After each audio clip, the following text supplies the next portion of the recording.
Where does he put his cam? He puts it top right. God damn it, Dowsey. What you doing, bro? That's where I put my camera. You're not allowed to have the same camera spot. Guys, remember when Scott Dunn made this video? What's up, guys? Chapter would flop.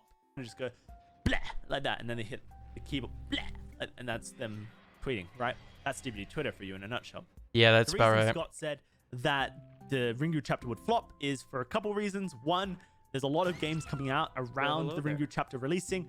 Two, skill-based matchmaking hasn't been addressed and people are still upset. I don't think there have been a lot of games coming out in Elden Ring, but I don't know if we should necessarily like, yeah, okay, listen, there are a lot of games coming out, Elden Ring being one of them. But to be fair, Elden Ring is taking player numbers from every game. So yeah, that is fair. It could be a lot of DBD players going on to Elden Ring, but of course it is kind of a completely different genre. I don't know if it is close enough to DBD to really like steal enough players, you know? But I guess maybe a couple thousand at the most. Skill-based matchmaking. And three, due to the fact that skill-based there are a lot of games coming out just before the Ringu chapter, content creators are going to stop playing Dead by Daylight. And when content creators stop playing a game, that affects the numbers of the game's player base. Whether you like it or not, content creators do have a large influence. And if you were to look at Otstava, who is the #1 content creator on YouTube and Twitch for Dead by Daylight, he hasn't played Dead by Daylight since Elden Ring release. Yeah, he did play it quite a bit. I think Ots did like 90 hours for Elden Ring. I haven't even played it yet. I still want to play it. Those are the reasons why Scott Dunn said that the Ringu chapter would flop. And I mean, you just have to look at the Steam chart numbers, because at the end of the day, the only players that matter in Dead by Daylight are Steam players. I joke. It's the only place that we can actually look at player-based numbers. December was when Artist released. Well, technically, it was the 30th of November. Jeez, that's really bad. Right. Let's not forget that the player base actually started dropping after July. July, I believe, was when the Resident Evil DLC came to Dead by Daylight. I think the worst part about us getting to 100,000 players during the Nemesis chapter is that Behavior didn't take advantage of it. Even with all the issues, because there were quite a lot of issues during the Resident Evil chapter. Console players could barely play the game. RPD was bugged. We had it for like the first day of the chapter, and then it was removed for like at least a month. There were a host of other issues. So even with all the issues at present, it was about at 100,000, which is pretty impressive.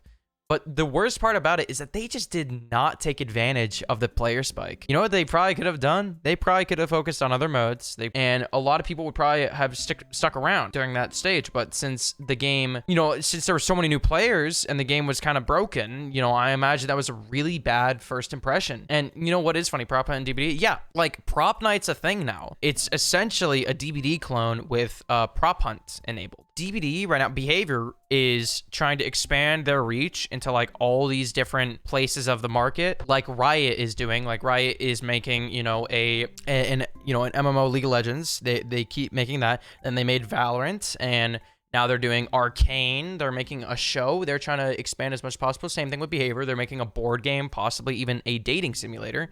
And they've already made mobile so that they can like pounce on all those players and, you know, profit as much as possible, expand their reach in the market. And of course, Riot also did a mobile League of Legends. They're doing all these things. They're expanding their reach into all these different sectors, mobile, dating simulator, even if it's a meme or not, I don't know, a board game. Why aren't they expanding their reach in the main game? Since skill-based matchmaking release, we've actually dropped another 17,000 players, and a lot of people are very vocal about their dislike for skill-based matchmaking. My issue is that, also going into what he's saying right now, vocalness about their dislike for the new changes. There is no winning with viewers of DBD. There really is zero winning. I've criticized Behavior heavily throughout all my discussion videos, through most of them at least, and I get some viewers who are saying I'm being too hard on, like in the recent video, I talked about how their spaghetti code broke so badly. People are saying let them enjoy their weekend, which is true. Developers deserve a weekend off. But if you have a game-breaking bug, you should probably fix that. The initial ticket that they submitted over the object bug was on a Thursday. So it wasn't on the weekend. They had Thursday and Friday to just kill switch a perk, which I assume should be fairly simple. Steam players may have gone to Epic Games when you got the free game on Epic Games. It released in December as well. The migration amount, whatever amount that people are getting from how many people migrated from Steam to Epic, will never be accurate. And the reason why is because the hacking community of DBD, when they made the free weekend, which is, I really wish they hadn't done that because that was a bad idea. People in the DBD hacking community made thousands of accounts. And I know I talked about this earlier, but they made thousands of accounts that they'd be set for life. Anytime they get banned, just to the next one. So the player account will always be skewed. It won't ever be accurate because there's so many accounts that were just made during the free weekend. Which is Pinhead, Artist, and now Sadako. Sadako. Pretty good chapters, all things considered.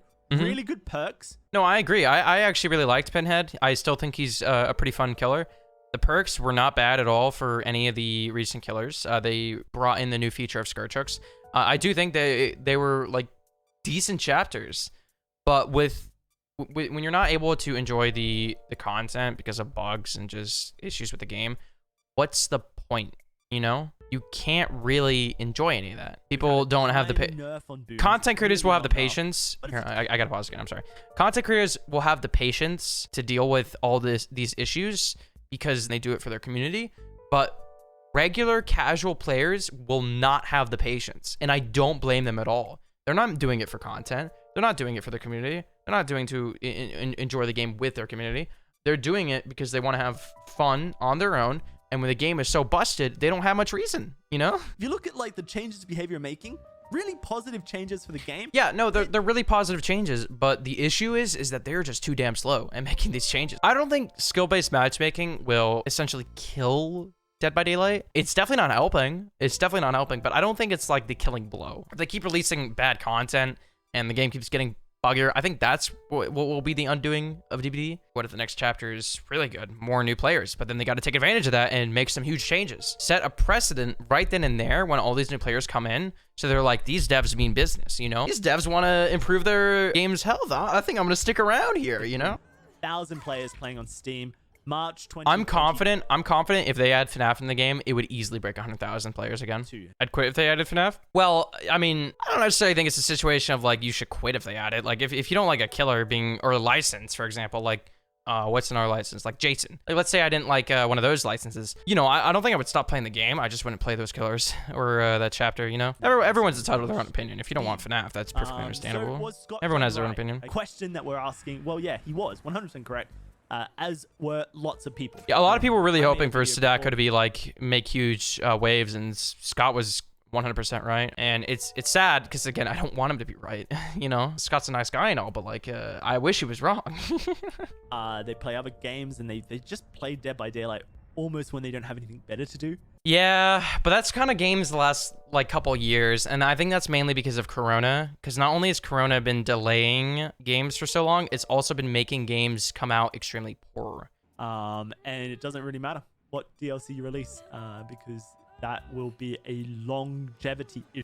I hate Fortnite. Well, no, I don't hate Fortnite. I used to really like Fortnite back in like 2017. The game was actually really good back then. I would be all for Epic acquiring behavior. I would be 100% for that, because the way that they have successfully kept Fortnite like in the gaming sphere so long, I genuinely think behavior would succeed if they were acquired by Epic. I do hope they can succeed without being acquired by a larger company, but I think it would do really well. And I think ultimately, no, we're not happy. But we got the Ring character. I actually really like her. Anyway, she's a cool killer. Very cool. Thank you, Mr. Dowsey.